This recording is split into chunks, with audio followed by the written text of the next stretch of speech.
March 8th, 2018, 7:23 in the morning, emergency dispatch, Portland, Oregon. My husband, he is lying at the bottom of the stairs. I think he stopped breathing. The voice was calm, controlled. No screaming, no audible sobbing, just a brief pause before she said those words. Then silence. But when the first responders arrived at that isolated mansion on the edge of the Columbia River Gorge, what they found would unlock a pattern spanning 3 decades. A pattern of love, manipulation, and death that had gone unnoticed for far too long. When Detective Sarah Martinez first stepped through that front door, she had no idea she was about to uncover one of the most calculated serial murder cases in Pacific Northwest history. A woman who had perfected the art of appearing devastated while walking away with millions. Or a woman who had done this not once, not twice, but 5 times. This is the story of Elizabeth Hartwell, the woman the media would later call the Rose City Widow. And this is how she almost got away with it. Elizabeth Hartwell stood in the doorway of her riverside mansion, wrapped in a cream-colored cashmere robe. Her makeup was flawless. Not a tear had smudged her mascara. Not a single strand of her perfectly styled auburn hair was out of place. She looked as though she had been waiting for this moment. "I am Elizabeth Hartwell," she said quietly. "My husband is inside." The body of 68-year-old Robert Hartwell lay motionless at the foot of the grand marble staircase. His bathrobe was disheveled, his right arm twisted at an unnatural angle. There was no visible blood, but his head rested at a sickening tilt. And beside him on the floor, shards of a broken wine glass glittered under the chandelier light. "Did anyone attempt to help him?" asked the paramedic. "Number 1. I saw him lying there, and I knew immediately it was too late. I did not want to move him." The medical examiner arrived at 7:51. She pronounced Robert Hartwell dead at the scene. Estimated time of death, between midnight and 3 in the morning. Preliminary cause, possible traumatic brain injury from fall downstairs. The Portland Police Department Homicide Division was called in. Standard procedure for unexplained deaths in domestic settings. Detective Sarah Martinez arrived at 8:37. She was a veteran investigator with 22 years on the force. She had a gift for reading between the lines, and what she saw immediately troubled her. The body looked staged, and there were no bruises on the arms or hands, no signs that Robert had tried to catch himself during a fall. She looked up toward the gallery above the entrance hall. A wine glass sat on a side table. Next to it, a nearly empty bottle of Merlot. 2 glasses, 2 plates with crumbs, a used fork. "Was anyone else here with you last night?" Martinez asked. "No," Elizabeth replied without hesitation. "Just the 2 of us. We had some wine. Robert wanted to go to bed. I stayed downstairs a bit longer. When I came up later, he was not there. This morning, I found him here." "You did not look for him all night?" "I thought he was sleeping in the guest room. He does that sometimes when he has bad dreams." Martinez made notes. Nothing about this was overtly suspicious, but nothing felt quite right either. In the kitchen, the breakfast table was set. 2 cups, 2 glasses, freshly squeezed orange juice, a thermal carafe of coffee still warm. She glanced at the trash bin, an empty blister pack labeled lorazepam 2.5 milligrams, a powerful sedative. The forensic analysis came quickly. In Robert Hartwell's bloodstream, the medical examiner found elevated levels of lorazepam, well above therapeutic range. Combined with alcohol, this could cause unconsciousness. In the worst case, respiratory failure. Was the fall really an accident? 2 days later, an unmarked brown envelope arrived at police headquarters. No return address, just a note in block letters. She has done this before. Check the names. George, William, Frederick, Thomas. Find the pattern. Detective Martinez ran Elizabeth Hartwell's name through the national database. What she discovered made her blood run cold. Elizabeth was not widowed once. She had been widowed 4 times before. All husbands older, all wealthy, all without direct heirs, and all died within a few years of marriage under circumstances labeled natural causes. 1998, George Callahan, cardiac arrest in his sleep, age 61. 2005, William Hayes, alleged drowning accident at vacation home in Cannon Beach, 2012. Frederick Norton, fall from ladder, no witnesses, 2017. Thomas Brennan, officially listed as stroke, age 67. Martinez could barely believe it. Nobody had ever connected these deaths. There had never been concrete suspicion, just Elizabeth's word. And each time she inherited everything, large sums of money, properties, investment portfolios. After each death, she moved, changed her last name slightly, from Elizabeth Callahan to Elizabeth Hayes, then to Elizabeth Norton, then Brennan, and finally Hartwell. A subtle shift each time, just enough to avoid detection. What she did with the money remained unclear for years. She lived well, but not extravagantly. No luxury cars, no ostentatious trips. She invested quietly, purchased art, restored antique furniture. Her life appeared calm, almost boring. But beneath the surface, she was always moving, always calculating. A forensic psychologist would later describe Elizabeth as highly intelligent, strategic, and emotionally detached. She had an uncanny ability to read people and mirror what they wanted to see. No genuine empathy, no real remorse, but also no rage. She was not a woman who killed in passion. She killed with patience. The case picked up momentum. Media outlets caught wind of the investigation. A journalist from the Oregonian published an article titled, "The Rose City Widow." Elizabeth was questioned officially. She remained cooperative, emphasized her grief, her disbelief at the accusations. "I lost 4 husbands. I wish it were not true, but that does not make me a murderer." Martinez did not believe her, but she had a problem. Without direct evidence, without fingerprints on medication packaging, without witness testimony, without a confession, she could do nothing. Yet, then came the breakthrough. The re-examination of Robert Hartwell's blood revealed something else. Not just lorazepam. There were also traces of an older medication, phenobarbital, a barbiturate rarely prescribed anymore in the United States. In small doses, it causes prolonged drowsiness and confusion. For in high doses combined with alcohol, it is lethal. "This is old-fashioned," said Dr. Clara Henning, the forensic toxicologist who had been brought in to review the case. "Nobody uses this anymore. But in small amounts, it can make someone sleepy and disoriented for days. In higher doses, deadly, especially with alcohol." Martinez requested pharmacy records for Elizabeth going back years. What she found was striking. Elizabeth had repeatedly picked up medications for her husbands as their caregiver. No forgery, no lies, all legal and under the radar.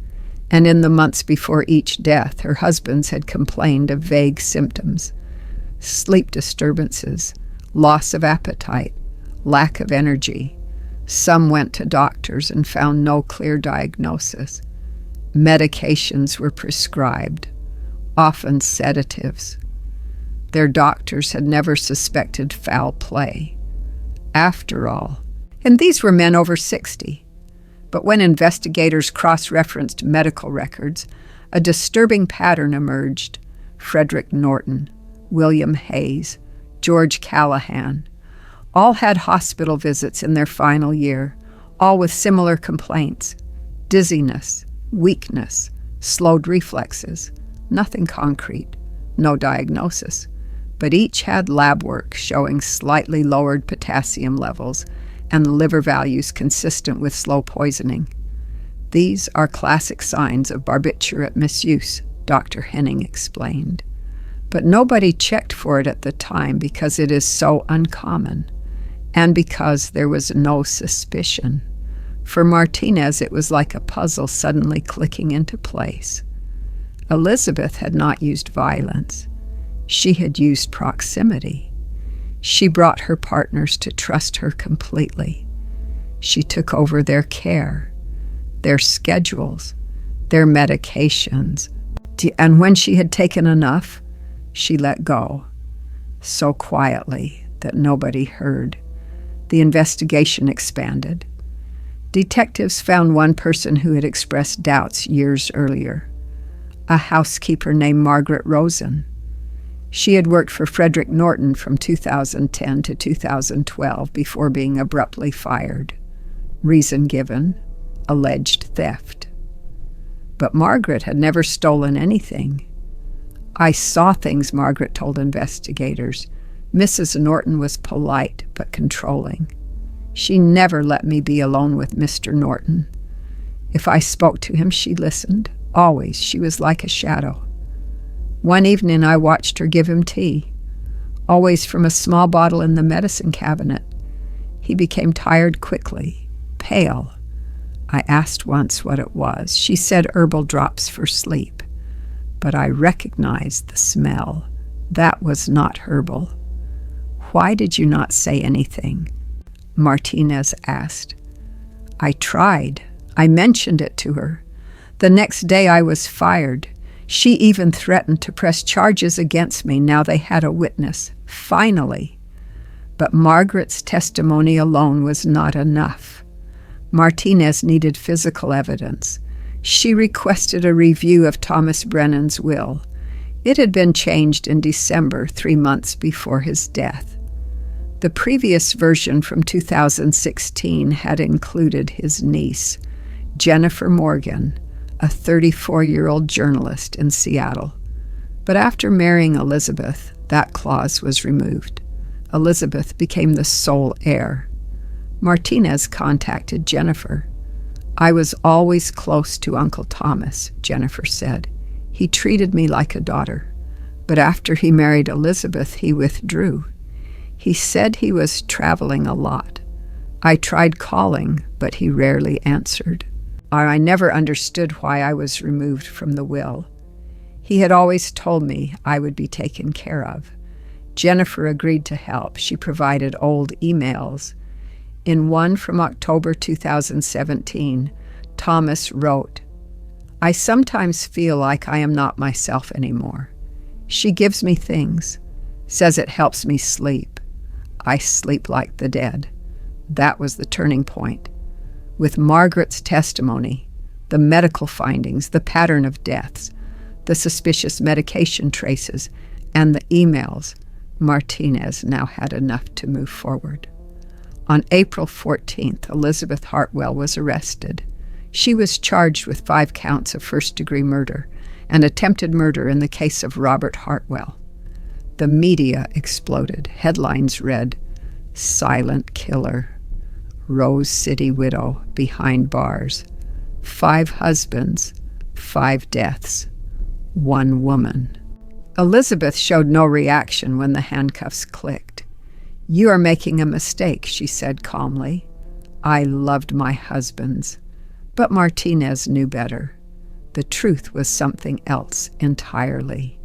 Elizabeth's trial began the following February. Public interest was overwhelming. Television crews surrounded the courthouse. true crime podcasts devoted entire seasons to her story. She became a symbol of everything chilling and inscrutable. The Rose City widow. The courtroom was packed. Family members of the victim sat silently in the benches. Journalists filled every available seat. Elizabeth appeared on the first day dressed in simple black, minimal makeup. She looked composed but paler than usual. Her eyes remained alert, scanning every movement in the room as though cataloging information. The prosecution read the charges: 4 completed murders, 1 attempted murder, fraud, illegal possession of controlled substances, forgery of medical documents. She faced life imprisonment without possibility of parole. Over the following days, the case unfolded. Elizabeth had systematically isolated her partners. She took over their appointments, controlled the medicine cabinet, ordered new doctors, always discreetly but effectively. Jennifer Morgan testified, "My uncle was never sick. He was healthy." Then after the wedding, there was this tiredness, this emptiness.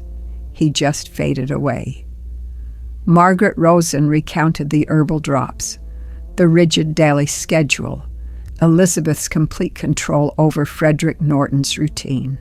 Her testimony brought visible emotion to the trial.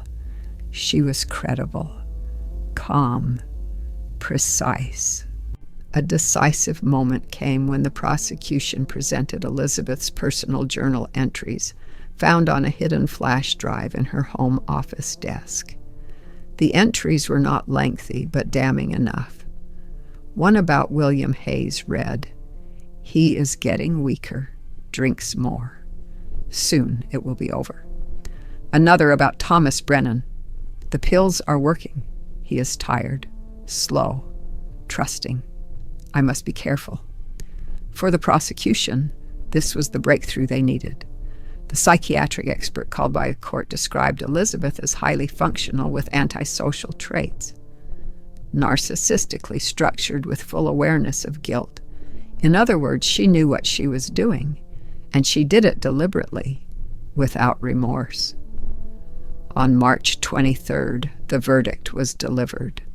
Life imprisonment for 5 counts of murder. Severe guilt. No prospect of early release. When the sentence was read, Elizabeth did not react. No outcry, no tears. She sat still, hands folded in her lap, gaze straight ahead. After the trial, media and public attention deepened. Former schoolmates came forward. An old college friend wrote in a letter to the editor, "She was always polite, but hollow, like there was nothing behind the smile." Investigations were also initiated in other states. Anywhere Elizabeth had lived temporarily. 2 unexplained deaths in Nevada remain under review. Both men, both unmarried, both with close ties to Elizabeth Callahan, as she was known then. The story was adapted into documentaries, discussed on podcasts, analyzed in books. But at its core, one truth remained. Elizabeth Hartwell never killed with violence. She used time, closeness, trust. She was silent, and that made her dangerous. Detective Martinez said in a later interview, "She was not a monster in the traditional sense. No blood, no weapon, no scream in the night. She was the poison in the tea, the kind smile, the gentle hand, and that is what made her so terrifying." Today, Elizabeth Hartwell is incarcerated at Coffee Creek Correctional Facility in Wilsonville, Oregon. She has given no interviews, received no visitors, made no public statement. Once she told a corrections officer quietly, "I never forced anyone. They all came willingly." Whether she was trying to justify herself or simply stating a fact remains unclear. But what is certain is this: she did it perfectly, too perfectly, until someone finally looked closer.